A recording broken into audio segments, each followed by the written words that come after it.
Hello students, आप सबका बहुत बहुत स्वागत है एमबीसी नर्सिंग क्लासेस में। देखिए, आज की वीडियो में हम बात करेंगे डाइजेस्टिव सिस्टम के बारे में। आपको पता है हमारी एक तो एमसीक्यू सीरीज चल रही है और दूसरी अपन बात करते हैं किसकी, थ्योरी के बारे में। ठीक है। और थ्योरी में भी सेल और टिश्यू वाला टॉपिक चल रहा है, जिसमें अपन कनेक्टेड टिश्यू की बात करते हैं। ब्लड वाला टॉपिक अपना चल रहा है। आज अपन एमसीक्यू सीरीज को लेकर आए हैं वापस, इसमें अपन डाइजेस्टिव सिस्टम की बात करेंगे।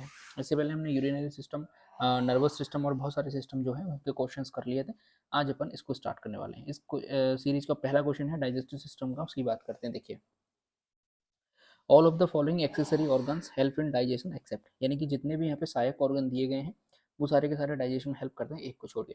तो लीवर है, पेनक्रियाज है, गॉल ब्लैडर है या फिर ड्यूडेनम है। तो कौन सा ऐसा एक्सेसरी ऑर्गन है जो कि डाइजेशन में हेल्प नहीं करता? तो देखिए, लीवर तो करता है, पेनक्रियाज भी करता है, गॉल ब्लैडर भी करता है, लेकिन ड्यूडेनम डाइजेशन में हेल्प तो करती है, लेकिन ये एक्सेसरी ऑर्गन नहीं है। ठीक है, तो यही इसका क्या हो जाएगा, राइट आंसर हो जाएगा। डाइजेस्टिव सिस्टम के अंदर दो ग्रुप के ऑर्गन्स हमें देखने के मिलते हैं। एक होते हैं गैस्ट्रो इंटेस्टिनल ट्रैक, जिसे अपन एलिमेंट्री ट्रैक भी कहते हैं, जो एक प्राइमरी डाइजेस्टिव ऑर्गन है, जिसके अंदर एक कंटिन्यूस ट्यूब होती है माउथ से लेकर एनस तक, जहाँ पे एक्चुअल डाइजेशन होता है। इसलिए अपन इसे क्या कहते हैं, प्राइमरी डाइजेस्टिव ऑर्गन कहते हैं। दूसरे होते हैं एसेसरी डाइजेस्टिव ऑर्गन। ये क्या है? ऐसे डाइजेस्टिव ऑर्गन है जो कि हेल्प करते हैं प्राइमरी डाइजेस्टिव ऑर्गन में, डाइजेशन की प्रोसेस के अंदर, जिसमें आपके टीथ आ गए, टंग आ गए, सैलिवरी ग्लैंड्स आ गई, पेनक्रियाज आ गया, लीवर आ गया, गॉल ब्लैडर आ गया। तो इस क्वेश्चन के अंदर देखिए, लीवर है, गॉल ब्लैडर है, पेनक्रियाज है, ये सारे के सारे एसेसरी ऑर्गन है, लेकिन ड्यूडेनम कभी भी एसेसरी ऑर्गन नहीं होती। ये क्या है, प्राइमरी डाइजेस्टिव ऑर्गन है। ठीक है। चलिए, दूसरे नंबर के क्वेश्चन की बात करते हैं। The process of taking food into the digestive system is, यानी कि डाइजेस्टिव सिस्टम के अंदर फूड को लेना क्या कहलाता है, कौन सी प्रोसेस कहलाती है? इंजेशन कहलाती है, प्रोपल्शन कहलाती है, डाइजेशन कहलाती है या फिर एलिमिनेशन कहलाती है? ठीक है। चलिए, राइट ऑप्शन की बात करें तो यहाँ पे इंजेशन जो है बिल्कुल इसका करेक्ट आंसर हो जाएगा। डाइजेस्टिव सिस्टम के अंदर 6 बेसिक प्रोसेस होती हैं, जैसे ईटिंग हो गई, इंजेशन हो गई, इसका मतलब टेकिंग फूड, फूड को लेना। इसके बाद liquid into mouth, it is the first process of digestive system, ये डाइजेस्टिव सिस्टम की पहली प्रोसेस होती है। दूसरी प्रोसेसेस जो होती हैं डाइजेस्टिव सिस्टम में, जिसमें सिक्रेशन होता है, मिक्सिंग होता है, प्रोपल्शन होता है, डाइजेशन होता है, एब्जॉर्प्शन और डिफिकेशन होता है। ठीक है, आगे बढ़ते हैं। The progressive wave like movement that occurs involuntary in the alimentary canal is called, यानी कि एक प्रोग्रेसिव वेव लाइक मूवमेंट होता है जो कि इनवॉलेंट्री प्रकार का होता है एलिमेंट्री कैनाल के अंदर, उसे अपन क्या कहते हैं, बैरिस्टैल्सिस मूवमेंट कहते हैं, इन्फ्लेमेटरी रेस्पॉन्स कहते हैं, कोलिक रेस्पॉन्स कहते हैं या फिर रिगर्गिटेशन कहते हैं। ठीक है, इसके राइट ऑप्शन की बात करें तो पेरिस्टैल्टिक मूवमेंट जो इसका बिल्कुल राइट आंसर रहेगा। होता क्या है, एक प्रोग्रेसिव वेव लाइक मूवमेंट होता है जो कि इनवॉलेंट्री होता है, होलो ट्यूब के अंदर हमारी बॉडी के अंदर पाई जाती है, जिसको कि मस्कुलर कॉन्ट्रैक्शन की जगह से होता है। स्पेसिफिकली हम बात करें तो एलिमेंट्री कैनाल के अंदर होता है, जिसे अपन क्या कह रहे हैं, पेरिस्टाल्सिस कहते हैं। अब बात करते हैं अपन किसकी, माउथ और ओरल कैविटी की। अब यहाँ से माउथ और ओरल कैविटी के क्वेश्चंस देखने को मिलेंगे। Inflammation of the tongue is known are gingivitis या फिर ग्लोसिटाइटिस, तो यही इसका बी बिल्कुल करेक्ट आंसर रहेगा। जो टंग के अंदर इन्फ्लेमेशन हमें देखने को मिलती है उसे क्या कहते हैं? ठीक है, पेरिस्टोटिस और स्टोमाटाइटिस का राइट आंसर नहीं हो सकता। आगे बात करते हैं। Commonest common cell microbes present in oral cavity, oral cavity के अंदर कौन सा ऐसा माइक्रोब्स है जो कि कॉमनली हमें देखने को मिलता है?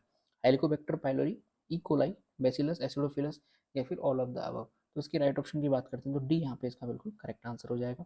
जो लैक्टोबैसिलस एसिडोफिलस है, ये एक स्पीसीज है। ठीक है, बैक्टीरिया की, जो कि प्रोड्यूस करती है लैक्टिक एसिड का, जो शुगर्स प्रेजेंट होती है मिल्क के अंदर, उसको फर्मेंटेशन करने के बाद ये दूध के अंदर हमें देखने को मिलते हैं। जो faeces of bottle fed infant होती है, adult whose diet include high milk content होता है। ठीक है, जो बोटल फीड जो इन्फेंट होते हैं उनके फिकस के अंदर भी देखने को मिलते हैं, और कुछ ऐसे एडल्ट होते हैं जिनके अंदर हाई मिल्क कंटेंट होता है, उनके फिकस में भी हमें देखने को मिल जाते हैं। It is also part of oral and vaginal commensal microbes. Helicobacter pylori जो है मेनली प्रेजेंट होता है कहाँ पे, स्टमक, और इकोलाई होता है कहाँ पे, कोलन के अंदर। और ये सारे जो इकोलाई बैक्टीरिया है, ये हमारा हेल्दी बैक्टीरिया है या फिर हमारा फ्रेंड वाला बैक्टीरिया है। आगे बात करते हैं, which acid convert milk into curd, यानी कि ऐसा कौन सा एसिड है जो कि मिल्क को कर्ड के अंदर कन्वर्ट कर देता है? सिट्रिक एसिड नहीं, मैलिक एसिड ये भी गलत आंसर है, टार्टरिक एसिड भी नहीं होगा। इसका जो राइट आंसर रहेगा वो क्या रहेगा, लैक्टिक एसिड रहेगा। जो लैक्टोबैसिलस है, एक माइक्रोब्स है जो कि जीनस है किसका, ग्राम पॉजिटिव एनारोबिक बैक्टीरिया का। ये लैक्टिक एसिड प्रोड्यूस करता है कहाँ से, शुगर के फर्मेंटेशन से। दूध के अंदर जो शुगर पाई जाती है उसका फर्मेंटेशन करने के बाद ये लैक्टिक एसिड के अंदर प्रोड्यूस करता है, और उसके अंदर ये लैक्टिक एसिड इसके लिए रिस्पॉन्सिबल होता है शोरिंग और कर्डिंग ऑफ मिल्क के लिए।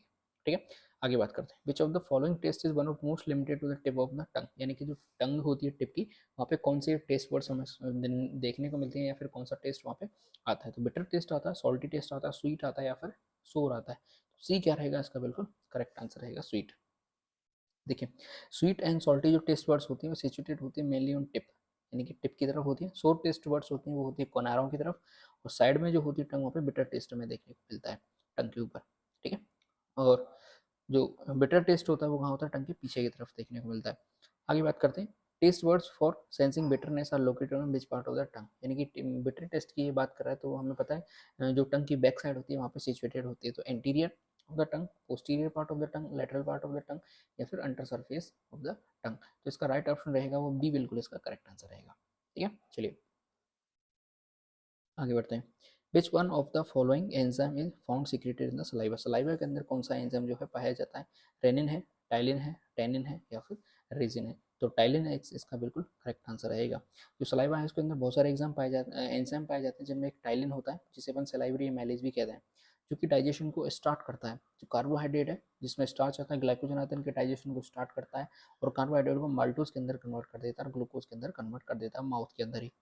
ऑप्टिमम पीएच की बात करते हैं टाइलिन की एक्टिविटी के लिए, वो 6.8 होनी चाहिए। यहाँ से बहुत अच्छा क्वेश्चन आपके लिए बन सकता है। Saliva also contain an enzyme lingual lipase भी पाया जाता है, जो कि प्री इमल्सिफाइड फैट को डाइजेस्ट कर देता है, जो कि मिल्क के अंदर पाया जाता है, ठीक है। इसके बाद बात करते हैं रेनिन और काइमोजिन एंजाइम की। ये भी एंजाइम होते हैं जो कि गैस्ट्रिक जूस के अंदर प्रेजेंट होते हैं, यंग रूमिनेंट्स जो होते हैं उनकी कर्डलेस मिल्क के लिए, ठीक है। Which part of food first start of digest to mouth, यानी कि फूड का ऐसा कौन सा पार्ट है जो कि पहले ही माउथ के अंदर डाइजेस्ट होना स्टार्ट हो जाता है, कार्बोहाइड्रेट है, प्रोटीन है, फैट है, या फिर विटामिन है। तो ए ऑप्शन इसका बिल्कुल करेक्ट आंसर रहेगा, क्योंकि कार्बोहाइड्रेट है इसका जो डाइजेशन है माउथ से स्टार्ट हो जाता है। अभी हमने पढ़ा था टाइलिन नाम का एंजाइम है वो इस चीज़ को हेल्प करता है। जो कार्बोहाइड्रेट होते हैं उसको माल्टोज के अंदर कन्वर्ट कर देता है, ग्लूकोज के अंदर कन्वर्ट कर देता है, ठीक है। आगे बढ़ते हैं। Digestion of food in human start from, यानी कि ह्यूमन के अंदर फूड का डाइजेशन कहाँ से स्टार्ट होता है, स्मॉल इंटेस्टाइन से, ड्यूडेनम से, माउथ से, या फिर लार्ज इंटेस्टाइन से। तो सी ऑप्शन इसका बिल्कुल करेक्ट आंसर रहेगा। अगला क्वेश्चन हमारे सामने आ रहा है कि amount of saliva produce in one day, एक दिन के अंदर कितने अमाउंट में सलाइवा जो है वो प्रोड्यूस होने लग जाती है, प्रोड्यूस होती है। 0.5 लीटर, 1 लीटर, 1.5 लीटर, 2 लीटर। तो सी ऑप्शन इसका बिल्कुल करेक्ट आंसर रहेगा। सलाइवा के प्रोडक्शन की बात करें तो लगभग 1500 ml पर डे के अंदर इसका प्रोडक्शन चलता रहता है। यदि हम और टिप डीप के अंदर जाएँ तो 1 ml पर मिनट के अंदर ये बनती है। इसका सिक्रेशन इंक्रीज हो जाता है जब पैरासिम्पैथेटिक स्टिमुलेशन होता है, इनकी पीस होती है, रेस्ट होती है, उसका जो सिक्रेशन है वो इंक्रीज हो जाता है। और इसका जो सिक्रेशन है वो डिक्रीज हो जाता है जब सिम्पैथेटिक स्टिमुलेशन होता है, इन स्ट्रेस हो गया या कोई पेन की सिचुएशन आ गई या फिर कोई स्ट्रेस का सिचुएशन आ जाती है, तो वहाँ पे ये डिक्रीज हो जाता है। आप भी देखते हो जब कभी डर लगता है, फियर की आती है, या हमें दौड़ भाग करनी होती है, तो वहाँ पे जाके जो हमारा मुंह है वो सूख जाता है, यानी कि लार जो है कम बनने लग जाती है, उसका डिक्रीज होना वो स्टार्ट हो जाती है, ठीक है। आगे बात करते हैं। डेफिशिएंट सलाइवेशन इज कॉल्ड, यानी कि जो सलाइवेशन है, सलाइवा का कम निकलना, कमी होना, क्या कहलाता है, जीरोप्थेल्मिया, जीरोस्टोमिया, टाइलिज्म, या फिर हेलियोटोसिस, ठीक है। तो राइट ऑप्शन का क्या रहेगा, जीरोस्टोमिया। आगे बात करते हैं। जीरोस्टोमिया या फिर ड्राई माउथ, माउथ की ड्राइनेस होती है, इसका मतलब क्या होता है, सलाइवा का जो प्रोडक्शन है उसका डिक्रीज होना या फिर लैक ऑफ सलाइवा होता है, ठीक है। आगे बात करते हैं, देखिए rice and bread test sweet on prolonged chewing because of breakdown of starch in them, the enzyme in the saliva which takes part in this reaction, ठीक है। पेप्सिन होता है, रेनिन होता है, एमाइलेज होता है, या फिर इन्वर्टेज होता है। ये कहना क्या चाह रहा है क्वेश्चन में वो चीज़ समझिए कि जो ब्रेड होती है, जो रोटी होती है, जिसको जो हम सबसे पहले मुंह में लेते हैं, मुंह में खाने के बाद जो चावल होते हैं और जो रोटी होती है उसका टेस्ट हमें थोड़ा सा मीठा मीठा फील होता है। उसकी वजह पूछ रहा है कि कौन सा एंजाइम है जो सलाइवा के साथ मिक्स होता है और ऐसे रिएक्शन को कन्वर्ट कराता है। तो पेप्सिन है, एमाइलेज है, रेनिन है, या फिर इन्वर्टेज है। तो सी ऑप्शन इसका बिल्कुल करेक्ट आंसर रहेगा। राइस और ब्रेड का जो टेस्ट होता है वो स्वीट होता है जब हम उसको चबाते हैं, क्यों, क्योंकि उसके अंदर स्टार्च प्रेजेंट होता है और ये स्टार्च ब्रेक डाउन हो जाता है शुगर के अंदर, ठीक है। कार्बोहाइड्रेट की जो मोनोसैकेराइड होते हैं, डाइसैकेराइड होते हैं, उनके अंदर कन्वर्ट हो जाता है। और किसकी वजह से होता है, सलाइवरी एमाइलेज की वजह से। आगे बात करते हैं। Painful swelling is known as, swallowing जो पेनफुल होती है उसको क्या कहते हैं, एटेक्सिया कहते हैं, डिस्फेजिया कहते हैं, डिस्पेप्सिया कहते हैं, या फिर ओडिनोफेजिया कहते हैं, ठीक है। राइट ऑप्शन की बात करें तो यहाँ पे डी बिल्कुल इसका करेक्ट आंसर रहेगा। Pain upon swelling called odynophagia, ठीक है। चलिए, difficulty in swallowing is called as dyspepsia, dysphagia, anorexia, या फिर एलोपीसिया। इसके राइट ऑप्शन की बात करें यहाँ पे तो बी इसका बिल्कुल करेक्ट आंसर रहेगा। इनएबिलिटी टू सॉलो और difficulty in swallowing called dysphagia, ठीक है। चलिए, the main sign and symptoms notice in patient with achalasia, achalasia का जो पेशेंट है उसके अंदर मेन साइन एंड सिम्टम्स उसके कौन से हैं, हाइपरटेंशन है, जॉइंट्स पेन है, बटरफ्लाई रैश है या फिर डिस्फेजिया है। इसके राइट ऑप्शन की बात करें तो यहाँ पे डी इसका बिल्कुल करेक्ट आंसर हो जाएगा। Failure to relax of smooth muscles such as those between the lower oesophagus and the stomach called achalasia. Advance cases के अंदर हम बात करें तो डिस्फेजिया जो है वो देखने को मिलता है हमें डायलेशन ऑफ एसोफेगस में अकर्स हो सकता है। Which of these is not an investigation for dysphagia, ठीक है। वेरियम सोलो, एंडोस्कोपी, मैनोमेट्री या फिर कोलिनोस्कोपी, ठीक है। इसके राइट ऑप्शन की बात करें तो डी यहाँ पे इसका बिल्कुल करेक्ट आंसर हो जाएगा। जो मैनोमेट्री है इसका मतलब क्या होता है कि measurement of pressure exerted by muscle in GIT, example in the anus, rectum और इसोफेगस, ठीक है। कि यानी कि जो एक्सर्टेड मसल्स होती हैं उनके उन्होंने कितना प्रेशर उसके ऊपर लगाया है, इस प्रेशर को मेजर करने के लिए क्या कहलाता है, मेनोमेट्री कहलाता है। वेरियम सोलो की बात करते हैं तो injection of barium to outline the oesophagus, stomach and small intestine during X-ray, and endoscopy used to diagnose dysphagia. Varium solo or varium meal may be used as alternative to endoscopy to diagnose reflux dysphagia, peptic disease or other gastrointestinal condition. Colonoscopy use to exam colon, colon जो स्कोपी होती है उसको colon को examination करने के लिए use किया जाता है। Which one of the following teeth are use to crushing and grinding of food, यानी कि फूड को क्रश करने के लिए और ग्राइंड करने के लिए कौन से जो टीथ होते हैं वो काम में आते हैं, ये इसका क्वेश्चन है। कैनाइन होते हैं, इंसीजर होते हैं, मोलर होते हैं या फिर प्रीमोरल होते हैं।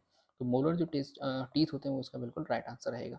इंसीजर और कैनाइन होते हैं उनको अपन कटिंग टीथ कहते हैं, ये काटने के काम आते हैं। और प्रीमोरल और मोलर होते हैं ये ग्रेडिंग, क्रशिंग और च्यूइंग टीथ के नाम से जाने जाते हैं। दूसरी बात करते हैं, टीथ के अंदर जो म्यूकस मेम्ब्रेन होती है उनके अंदर इन्फ्लेमेशन आ जाती है, उसे अपन क्या कहते हैं, स्टोमेटाइटिस कहते हैं, जिंजिवाइटिस कहते हैं, हेलियोटोसिस कहते हैं या फिर किलोसिस कहते हैं।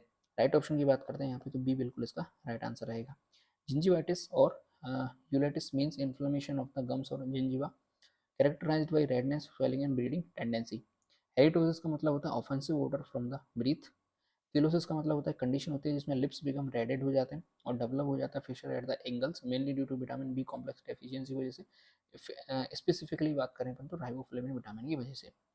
Marked inflammation of gums is called as, यानी कि गम्स के अंदर हमें इन्फ्लेमेशन देखने को मिलती है उसे अपन क्या कहते हैं, तो पेरिडोडोंटाइटिस, किलोसिस, कैरीज या फिर ग्लोसोटाइटिस। तो ए ऑप्शन इसका क्या कहेंगे, बिल्कुल राइट आंसर आएगा यहाँ पे। Early form of periodontal diseases, periodontitis, oral cancer, gingivitis या फिर रेंटल कैरीज। राइट ऑप्शन की यहाँ पे बात करें तो सी इसका बिल्कुल करेक्ट आंसर हो जाएगा। पेरिडोंटल डिजीज का मतलब क्या होता है कि एक ऐसी डिजीज है जो कि सपोर्टिंग स्ट्रक्चर ऑफ टीथ होता है जिसे अपन पेरिडोंटियम कहते हैं, इंक्लूड जिंजीवी, पेरिडोर्मल मेम्ब्रेन और लिगामेंट, सीमेंटम और एल्यूविलर बोन होती है, ठीक है। इन सबकी एक डिजीज होती है। पेरिडोंटाइटिस का मतलब होता है इन्फ्लेमेशन और डिजेनरेशन ऑफ डेंटल पेरिस्टोनियम, इन सब के अंदर यदि डिजेनरेशन होना स्टार्ट हो जाता है, ठीक है, तो इसे अपन क्या कहते हैं, क्रोनिक जिंजिवाइटिस कहते हैं। Periodontal disease occurs after chronic gingivitis, ठीक है। आगे बढ़ते हैं, देखिए white plaque on the mucous membrane gums and tongues is found in, herpes के अंदर, मम्स के अंदर, ओरल थ्रसिस के अंदर या फिर मीजल्स के अंदर। तो सी ऑप्शन इसका बिल्कुल करेक्ट आंसर रहेगा। गम्स और टंग्स के ऊपर एक व्हाइट म्यूकस मेम्ब्रेन जम जाता है, प्लेग जम जाता है, तो infection of the mucosa of mouth caused by candida albicans, यानी कि एक प्रकार का फंगस है जो कि ओरल थस कहलाता है। It is characterised by white raised creamy and easily removable patches on the tongue and other oral mucous surface. आगे बात करते हैं, oral thrush is caused by, यानी ओरल जो थ्रसिस होता है किसकी वजह से कॉज होता है, तो अभी हमने पढ़ा था फंगस के द्वारा, और फंगस कौन सी होती है, कैंडिडा एल्बिगेंस। आगे बात करते हैं, brown crust form on the lip and teeth is known as calculus, halitosis, cheilosis या फिर सोर्डिस। इसकी राइट ऑप्शन की हम यहाँ पे बात करते हैं तो डी ऑप्शन क्या रहेगा, इसका बिल्कुल करेक्ट आंसर रहेगा। क्रस्ट और एक्यूमुलेशंस होते हैं फूड का या फिर बैक्टीरिया की बात करते हैं, bacteria on the teeth and around the lips called sordes, ठीक है। अगले क्वेश्चन पे बनाते हैं 26 नंबर पे, विच part of the oral hygiene activity effectively remove tar between teeth, teeth के बीच में टार जम जाता है उसको कौन सा ऐसा ओरल हाइजीन एक्टिविटी है जो कि इफेक्टिवली इसको रिमूव कर सकती है, ब्रशिंग है, रेंजिंग है, गार्गलिंग है या फिर फ्लॉशिंग है। तो राइट ऑप्शन की बात करें तो फ्लॉसिंग वो टेक्निक होती है। Cleaning and removing of plaque between teeth and below the gum line use to waxed और अनवैक्स्ड टेप और thread called flossing. Total number of deciduous teeth in children are, childrens के अंदर deciduous teeth कितने होते हैं, तो 12 होते हैं, ये हमें पता है, ठीक है। डेसिडियस टूथ को अपन बेबी टूथ भी कहते हैं, मिल्क टूथ भी कहते हैं, प्राइमरी टूथ भी कहते हैं और टेम्परेरी टूथ भी कहते हैं। ये टोटल कितने होते हैं, 20 होते हैं, सॉरी 12 नहीं, इसका राइट आंसर क्या रहेगा यहाँ पे, 20 इसका करेक्ट आंसर रहेगा, सॉरी 12 और 20 में थोड़ा सा कन्फ्यूजन हो गया, 20 इसका बिल्कुल करेक्ट आंसर रहेगा। That make up the first dentition which are shed and replaced by the permanent teeth. आगे बात करते हैं at age of 2 year how many teeth are erupt, यानी कि 2 साल के अंदर कितने टीथ हैं वो इरप्ट होते हैं, निकलते हैं। ठीक है, इसकी राइट ऑप्शन की हम यहाँ पे बात करें तो 16 इसका बिल्कुल करेक्ट आंसर होता है। 2 साल तक 16 दांत निकलना लग जाते हैं। At the age of 1 year 6 से 8 दांत होते हैं इरप्ट हो जाते हैं। 8 मंथ का होने में 10 से 14 टीथ हैं वो इरप्ट हो जाते हैं। और 2 साल तक होने में 16 से 20 जो टीथ होते हैं वो इरप्ट हो जाते हैं। ठीक है, which and when the first teeth erupt, कौन सा जो टीथ है कब मतलब पहला टीथ इरप्ट होता है। मोलर टीथ 2 साल के अंदर, अपर लेटरल इंसिजन 9 मंथ के अंदर, अपर सेंट्रल इंसिजन 8 मंथ के अंदर और लोअर सेंट्रल इंसिजन 6 मंथ के अंदर। तो डी ऑप्शन क्या रहेगा इसका बिल्कुल राइट आंसर रहेगा। आगे देखते हैं all the option is the right time to erupt the particular teeth but among these lower central incisor erupt first time at the age of 6 month. आगे बात करते हैं first pair of teeth to erupt in children is, कौन सा pair first pair कौन सा है teeth का जो इरप्ट होता है चिल्ड्रन के अंदर। मोलर्स होते हैं, इंसीजर्स होते हैं, कैनाइंस होते हैं या फिर कस्पिड्स होते हैं। तो बी ऑप्शन इसका बिल्कुल राइट आंसर रहेगा, इंसीजर होते हैं। सेंट्रल इंसीजर अपीयर्स होते हैं कब, 10वें महीने में, 6वें महीने में, 12 महीने में या फिर चौथे महीने में। तो बी ऑप्शन इसका बिल्कुल राइट आंसर रहेगा। आगे बात करते हैं अपन किसकी, ईसोफेगस और स्टमक के बारे में। जो फेरिंग्स होती है वो कंटिन्यूस होती है ईसोफेगस तक, कहाँ तक, सेकंड सर्विकल वर्टिब्रा तक, थर्ड सर्विकल वर्टिब्रा तक, सेकंड थोरेसिक वर्टिब्रा तक या फिर थर्ड थोरेसिक वर्टिब्रा तक। सी ऑप्शन इसका बिल्कुल करेक्ट आंसर रहेगा। फेरिंग्स क्या है, एक 30 centimetre long funnel shaped common passageway है एयर और फूड दोनों के लिए। इसका जो टर्मिनल पार्ट होता है वो लेरिंगोफेरिंग्स कहलाता है और हाइपोफेरिंग्स कहलाता है। अटैच होता है ईसोफेगस के साथ at the level of second thoracic vertebrae. आगे बात करते हैं वोर हैवी सिंड्रोम्स का मतलब क्या होता है, rupture of small intestine, rupture of the oesophagus, rupture of the abdominal wall, rupture of the duodenum. Right option की बात करें तो यहाँ पे बी इसका बिल्कुल करेक्ट आंसर हो जाएगा। स्पॉन्टेनियस रप्चर होता है किसी भी ईसोफेगस का, यूजुअली एसोसिएट होता है किसी में वायलेंट रैचिंग या फिर vomiting called Boerhaave syndrome. These tissue are found in stomach, कौन से ऐसे टिश्यू हैं जो कि स्टमक के अंदर देखने को मिलते हैं, longitudinal fibres, circular fibre, oblique fibres या फिर all of these. Right option की बात करें तो डी यहाँ पे बिल्कुल इसका करेक्ट आंसर हो जाएगा। सभी के सभी जो फाइबर्स होते हैं वो हमें देखने को मिल जाते हैं। इस स्टमक की जो मस्कुलर लेयर्स होती है उसमें 3 लेयर्स हमें देखने को मिलती है। इसमें स्मूथ मसल्स फाइबर्स होते हैं, आउटर लेयर होती है जो कि लॉन्गिट्यूडनल फाइबर्स की मिलकर बनी होती है, मिडिल लेयर होती है जो सर्कुलर की बनी होती है और इनर लेयर होती है वो ऑब्लिक फाइबर्स ऑफ मसल से मिलकर बनी हुई होती है। ये जो तीनों लेयर्स होते हैं स्मूथ मसल्स की, ये स्टमक के रिस्पॉन्सिबल होते हैं किसमें, मैकेनिकल डाइजेशन करने के लिए फूड के। ठीक है, mechanical digestion in the stomach is accomplished by which of the following structure, यानी कि स्टमक के अंदर जो मैकेनिकल डाइजेशन होता है उसको कौन अकम्प्लिश कराता है, mucosa, smooth muscle layer, gastric glands या फिर स्टेरॉइड मसल लेयर। तो अभी हमने ऊपर पढ़ा था, बी ऑप्शन इसका बिल्कुल राइट आंसर रहेगा।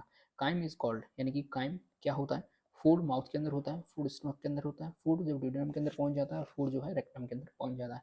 तो काइम जो होता है वो फूड जब स्टमक के अंदर होता है, सॉरी ड्यूडेनम के अंदर होता है तो उसे अपन क्या कहते हैं, काइम कहते हैं। देखिए mixture of partially digest food का मिक्सचर होता है जो डाइजेस्टिव सिक्रेशन स्टमक के अंदर आ जाता है उसके बाद, which is entering into first part of small intestine duodenum के अंदर, इसलिए अपन उसे क्या कहते हैं, काइम कहते थे। फूड रिजर्वियर इज नोन है, यानी कि फूड रिजर्वियर किसे कहा जाता है, इसोफेगस को, स्टमक को, स्मॉल इंटेस्टाइन को या फिर लार्ज इंटेस्टाइन को। इसके राइट ऑप्शन की बात करें तो स्टमक को क्या कहा जाता है, फूड रिजर्वियर के रूप में जाना जाता है। स्टमक होता क्या है, एक जे शेप्ड डिस्टेंशियल मस्कुलर शैक होता है, लाइक पार्ट होता है जो कि एलिमेंट्री ट्यूब के अंदर पाया जाता है। Serve as a reservoir of food. Fatty food remain longest time, protein less than food, fat carbohydrate least into stomach. आगे बात करते हैं the most dilated portion of the digestive system is, कौन सा ऐसा मोस्ट डायलेटेड पोर्शन है digestive system का, small intestine है, स्टमक है, लार्ज इंटेस्टाइन है या फिर अपेंडिक्स है। तो स्टमक बिल्कुल इसका करेक्ट आंसर हो जाएगा। आगे बढ़ते हैं identify the part of human stomach which connects and joints with oesophagus. Fundus है, कार्डिया है, बॉडी है या फिर पाइलोरस है। तो बी ऑप्शन क्या रहेगा इसका बिल्कुल राइट आंसर हो जाएगा। अब अपन स्टमक के जो चारों पार्ट्स होते हैं उनकी बात कर लेते हैं। तो सबसे पहला आता है हमारे सामने कार्डिया, दूसरे नंबर पर आता है फंडस, तीसरे नंबर पर आता है बॉडी और चौथे नंबर आता है कौन सा, पाइलोरस। कार्डिया की बात करते हैं, ये रीजन होता है around the opening of lower oesophageal sphincter, cardiac sphincter which join the oesophagus. Dome shaped part होता है फंडस जो कि कार्डियक स्पिंक्टर से ऊपर होता है। सेंट्रल लार्जेस्ट पार्ट होता है जो 80% होता है इसका स्टमक का। पाइलोरस की बात करते हैं तो part of stomach connect the body of stomach in the two the duodenum, duodenum से जुड़ता है। ठीक है, आगे बात करते हैं, देखिए human body needs a constant supply of protein to survive. ठीक है, प्रोटीन की कॉन्स्टेंटली सप्लाई चाहिए ह्यूमन बॉडी के लिए। The first part of digestive system to begin digesting protein, यानी कि डाइजेस्टिव सिस्टम का पहला पार्ट ऐसा कौन सा है जो कि प्रोटीन के डाइजेशन को स्टार्ट करता है। माउथ के अंदर नहीं, केवल कार्बोहाइड्रेट यहाँ से स्टार्ट होता है। स्टमक के अंदर बात कर लें स्मॉल इंटेस्टाइन या फिर लार्ज इंटेस्टाइन, तो इसका जो राइट आंसर रहेगा बी बिल्कुल इसका करेक्ट आंसर हो जाएगा। स्मॉल इंटेस्टाइन के अंदर तो कंप्लीट पाचन होता ही है लेकिन स्टार्ट हो जाता है कहाँ से, स्टमक से। स्टमक के अंदर से स्टार्ट हो जाता है और प्रोटियोलाइटिक जो एंजाइम होता है पेप्सिन, जो कि एंजाइम है कैटालाइट के रूप में काम करता है, conversion protein into peptides and amino acid. ये क्या करता है, कैटालाइज के रूप में काम करता है और ये प्रोटीन्स को पेप्टाइड या फिर अमीनो एसिड के अंदर कन्वर्ट कर देता है। पेप्सिन सीक्रेट होता है किसके द्वारा, चीप सेल्स के द्वारा, जो कि गैस्ट्रिक ग्लैंड्स के अंदर पाई जाती हैं और ये इनएक्टिव फॉर्म पेप्सिनोजन के बाद कन्वर्ट हो जाता है। ठीक है, पेप्सिनोजन सीक्रेट होता है गैस्ट्रिक ग्लैंड से, गैस्ट्रिक ग्लैंड के चीप सेल्स होते हैं उनके द्वारा। ठीक है, उसके बाद इसको कन्वर्ट किया जाता है कहाँ पे, पेप्सिन के अंदर। आगे बात करते हैं, gastric juice contribute to the digestion of which of the following types of nutrients, proteins के अंदर, फैट्स के अंदर, स्टार्च के अंदर या फिर ग्लूकोज के अंदर। इसकी राइट ऑप्शन की बात करें यहाँ पे तो ए इसका बिल्कुल करेक्ट आंसर हो जाएगा। Which of the following digestive enzyme present in gastric juice is primarily responsible for the breaking down protein, pepsin है, पेप्टिडेज है, कीमोट्रिप्सिन है या फिर ट्रिप्सिन है। तो राइट ऑप्शन यहाँ पे क्या रहेगा, ए बिल्कुल करेक्ट आंसर हो जाएगा। पेप्सिनोजन है जो कि स्टोमक है सीक्रेट होता है, कौन सी सेल्स हैं जो कि पेप्सिनोजन को सीक्रेट करती हैं, गॉबलेट सेल्स हैं, जी सेल्स है, पैरेटल सेल्स हैं या फिर चीप सेल है। तो डी ऑप्शन इसका बिल्कुल करेक्ट आंसर हो जाएगा। अभी हम ऊपर पढ़ के भी आए हैं। ठीक है, चलिए आगे बात करते हैं, the gastric juice is produce by, जो गैस्ट्रिक जूस होता है हमको कौन प्रोड्यूस करता है, लीवर है, पेनक्रियाज, स्टमक है, इंटेस्टाइन है। तो सी ऑप्शन इसका बिल्कुल करेक्ट आंसर हो जाएगा। गैस्ट्रिक ग्लैंड्स होती हैं स्टमक के अंदर जो कि गैस्ट्रिक जूस को सीक्रेट करती हैं, जिसके अंदर मेनली कंटेन होता है कौन सा, पेप्सिनोजन जो कि प्रोटीन को डाइजेस्ट करता है, इंट्रिंसिक फैक्टर और हाइड्रोक्लोरिक एसिड। ठीक है, आगे बात करते हैं, देखिए 55 नंबर क्वेश्चन पे, the cells of gastric gland that secrete hydrochloric acid found in the gastric juice are called, उन सेल्स को क्या कहते हैं जैसे हाइड्रोक्लोरिक एसिड सीक्रेट होता है, म्यूकोस सेल्स होती हैं, नेक सेल्स होती हैं, पैरेटल सेल्स होती हैं या फिर चीप सेल्स होती हैं। तो सी ऑप्शन क्या रहेगा, इसका बिल्कुल राइट आंसर रहेगा। पैरेटल सेल्स क्या होती हैं, लार्ज सेल्स होती हैं जो गैस्ट्रिक ग्लैंड्स के अंदर पाई जाती हैं स्टोमक के, ये सीक्रेट करती हैं HCl को और इंट्रिंसिक फैक्टर को। इंट्रिंसिक फैक्टर क्या होता है, विटामिन B12 के एब्जॉर्प्शन के लिए रिस्पॉन्सिबल होता है। इंट्रिंसिक फैक्टर होता है Castle is secreted by parietal cells, mucous cells, B cells या फिर चीप सेल्स। राइट ऑप्शन की बात करें तो यहाँ पे ए इसका बिल्कुल करेक्ट आंसर हो जाएगा। 47 नंबर क्वेश्चन की बात करते हैं, गैस्ट्रिक ग्लैंड्स प्रेजेंट होती हैं कौन सी, वो किसकी वॉल पर, स्मॉल इंटेस्टाइन की, स्टमक की, लार्ज इंटेस्टाइन की या फिर इसोफेगस की। तो बी ऑप्शन इसका बिल्कुल करेक्ट आंसर रहेगा। आगे बात करते हैं, omentum are the fold of peritoneum suspending. ठीक है, स्टोमक का है, स्मॉल इंटेस्टाइन का है, एब्डोमिनल बिसरा का है या फिर लार्ज इंटेस्टाइन का है। तो राइट ऑप्शन की बात करें तो स्टोमक इसका बिल्कुल करेक्ट आंसर हो जाएगा। ओमेंटम है क्या, देखिए एक डबल फोल्ड है किसका, पेरिटोनियम का, जो कि अटैच होता है कहाँ पे, स्टोमक में, और कनेक्ट होता है किसके द्वारा, अबनॉर्मल विसरल ऑर्गन्स को कनेक्ट करता है। पेरिटोनियम एक लार्जेस्ट सीरस मेम्ब्रेन है जो कि लाइनिंग बनाती है किसकी, एब्डोमिनल कैविटी की। आगे बात करते हैं, which is the largest serous membrane of body, largest serous membrane कौन सी है बॉडी की। तो म्यूकोसा है, सब म्यूकोसा है, सिरोसा है, फिर पेरिटोनियम है। तो सी ऑप्शन क्या रहेगा, इसका बिल्कुल करेक्ट आंसर रहेगा। आज की वीडियो का लास्ट क्वेश्चन हमारे सामने आ रहा है, the right free border of lesser omentum contain और फॉलोइंग स्ट्रक्चर एक्सेप्ट, यानी कि एक को छोड़ के कौन सा ऐसा है जो कि राइट फ्री बॉर्डर है लेजर मोमेंटम का, बाइल डक्ट है, इंफीरियर वेन का हुआ है, पोर्टल वेन है या फिर हेपेटिक आर्टरी है। तो बी ऑप्शन क्या रहेगा, इसका बिल्कुल करेक्ट आंसर रहेगा। यहाँ पे आप इसकी एक्सप्लेनेशन भी देख सकते हैं। इस तरीके से हमने आज की वीडियो में 50 क्वेश्चन को कंप्लीट कर लिया। नेक्स्ट वीडियो के अंदर अपन आगे के 50 क्वेश्चन की बात कर लेंगे। वीडियो अच्छी लग रही है तो लाइक जरूर कर दें, चैनल को सब्सक्राइब जरूर कर दें। देसी प्यार करें, माता पिता से प्यार करें। जय हिंद।